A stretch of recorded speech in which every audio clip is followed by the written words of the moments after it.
이재명 대통령 이야기 갑니다. 중국 제품에 보조금 다 줘. 남성 차별도 고민해야 돼. 허허. 너무 마음에 들어. 자, 지난달 국무회의 이야기가 오늘 나왔는데 산업부와 환경부를 질책을 했대. 정부 몇 년간 뭐 했냐? 반면교사를 삼길. 여성가족부 역할 확대 주문하기도 했다. 내용이 아주 좋아요. 이게 무슨 말이냐면 전기차 보조금 무분별하게 주고 있어서 중국 기업들만 배를 불리게 됐다. 산자부 장관, 환경부 장관을 호되게 질책했다. 야, 전기버스가 다 중국산이야 지금. 예. 이게 보조금 제도가 뭔가 이상하게 가고 있는 거야. 친중이 누가 친중이야 이 찍 새끼들아. 윤석열 정권에서 중국 버스에 보조금 다 줘가지고 우리나라도 전기버스 있어? 근데 비싸다고 다 중국 버스를 샀다고? 씨부레 뭐 하자는 거야? 누가 친중이냐고. 이재명 대통령이 중국 제품에 보조금을 다 줘가지고 국내 전기버스 업체가 죽어버렸다. 지금이라도 보조금 정책을 국내 산업을 보호하는 쪽으로 해야 된다. 김한석 환경부 장관은 배터리 품질과 성능의 안전성을 기준으로 보조금을 아예 안 주거나 차등하는 방법을 택하고 있다. 친환경 차가 내연기관 차보다 비싸기 때문에 가격 경쟁력을 갖추기 위해 여러 설계를 통해 보조금을 주고 있는 상황이다. 안덕근 산자부 장관, 국내 전기버스 업계가 생산 판매에 있어서 어려움을 겪고 있다고 답하면서 진땀을 뺐다. 알고 있었다는 거야, 안덕근. 알고 있는데 뭐해? 대통령이 일을 안 하니까 장관이 일을 하겠어?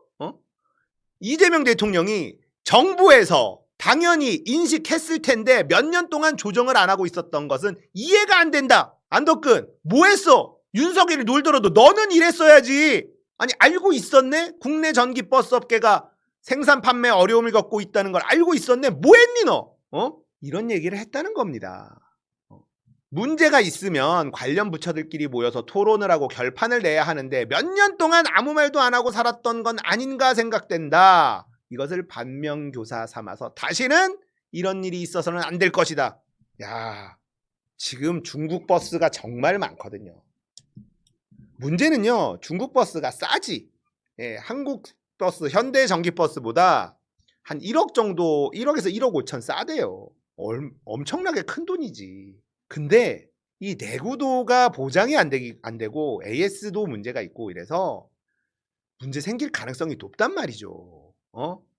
탄소 배출권 제도도 세심하게 들여다보라고 당부를 했는데 자칫하면 물가 상승으로 이어지면서 국민 부담이 커질 수 있으니까 탄소 배출권 자 재설계할지 확대 강화할지는 검토해야 된다. 재설계까지도 얘기가 나오고 있다. 알고 있어. 다 알고 있다는 거예요. 예?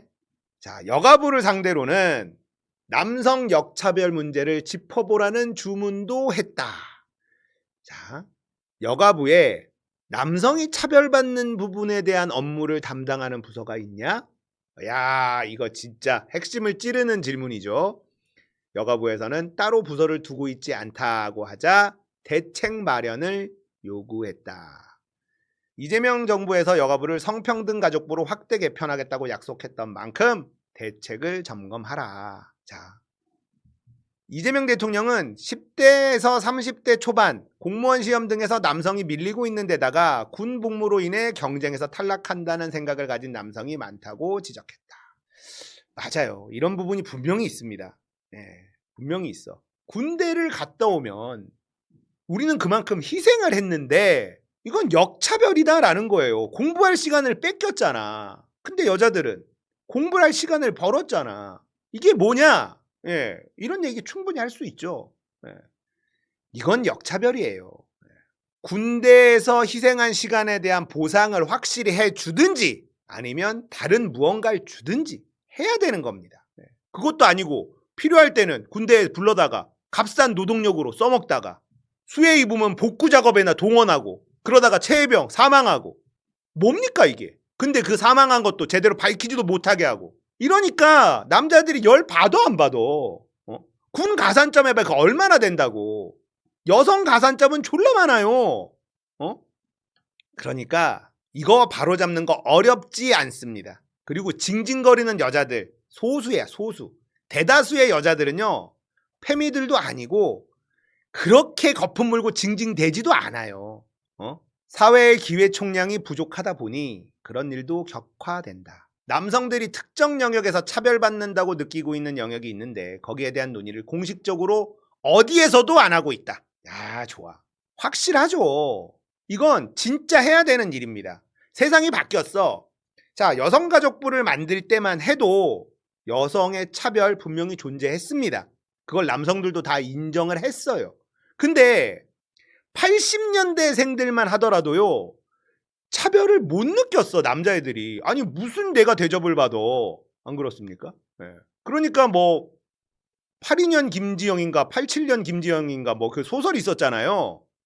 그 소설을 보면 아들을 먼저 밥을 퍼주고 어쩌고 저쩌고 막 이런 내용이 들어가 있거든.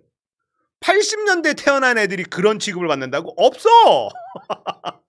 70년대생들은 있어. 할머니들이 아들 먼저 하는 할머니들이 있지만 80년대생들이 거의 없습니다. 네.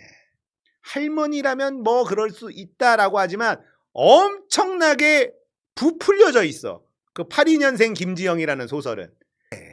그러니까 72년생 김지영이었으면 우리가 납득을 한다니까. 82년생 김지영은 안 그렇다고. 10년 이후에 태어난 사람들은요, 어렸을 때 남자라고 대접받는 걸 잘 못 느끼고 자란 애들이 훨씬 많아요. 그런데 여자들이 약자다, 여자들이 차별받는다 이런 얘기를 들으니까 납득이 안 되는 거야.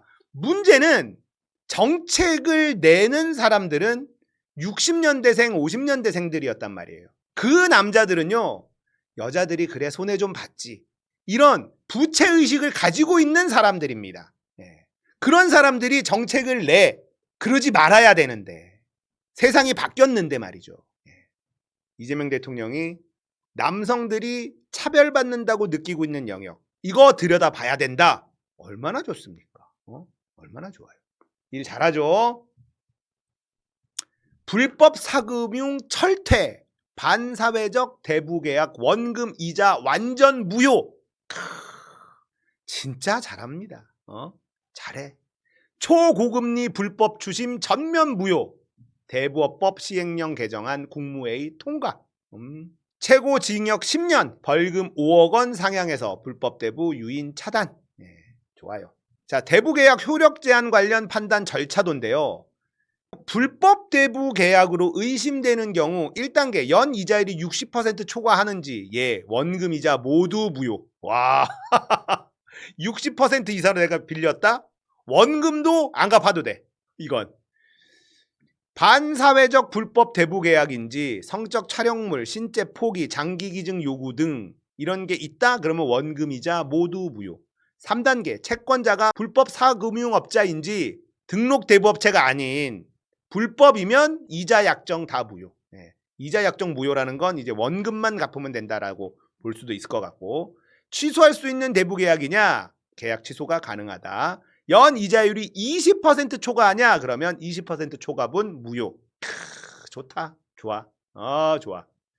자, 이렇게 되는 것도 엄청 크죠. 결국 이 사채까지 손을 벌려야 되는 사람들은 정말 막다른 곳에 몰려있는 사람들 아닙니까? 이 사람들을 누가 구해줘? 아무도 관심 없어요. 너무 사회적 약자이기 때문에. 이런 사회적 약자는 정부가 관심을 가져줘야만 합니다. 자, 여러분들 지주택 문제 많다고 다들 알고 있잖아요. 지주택 문제는 해결이 잘 안 돼요. 왜 그러는 줄 알아요? 피해자들이 너무 약한 사람들이라서 그렇습니다. 약자들이 피해를 입는다. 해결이 잘 안 됩니다. 정부가 공권력이 여기를 들여다봐야 되는 거예요. 근데 이재명 대통령은 여기를 들여다보지 않습니까? 국세청장 후보, 해외 숨겨둔 탈세 재산 빈틈없이 찾아내서 징수하겠다. 야, 진짜 내가 봤을 때는 이분 신났어. 이재명 대통령의 초대 국세청장이야? 신나게 일 좀 해볼까? 자, 이재명 대통령의 철학입니다. 정말 약자들에겐 손을 내밀어주고 반칙하는 무임승차하는 인간들에겐 철퇴를 내린다. 해외에 숨겨둔 탈세 재산까지 다 찾아내겠다. 얼마나 좋아. 나라가 제대로 돌아가기 시작한다는 겁니다. 그죠? 이재명 대통령의 이런 모습이 우리가 좋아하는 모습이죠. 국가란, 공권력이란, 권력이란 어떻게 써야 하는가? 이재명 대통령이 모범 답안을 제시하고 있다. 대한민국 금방 좋아질 겁니다.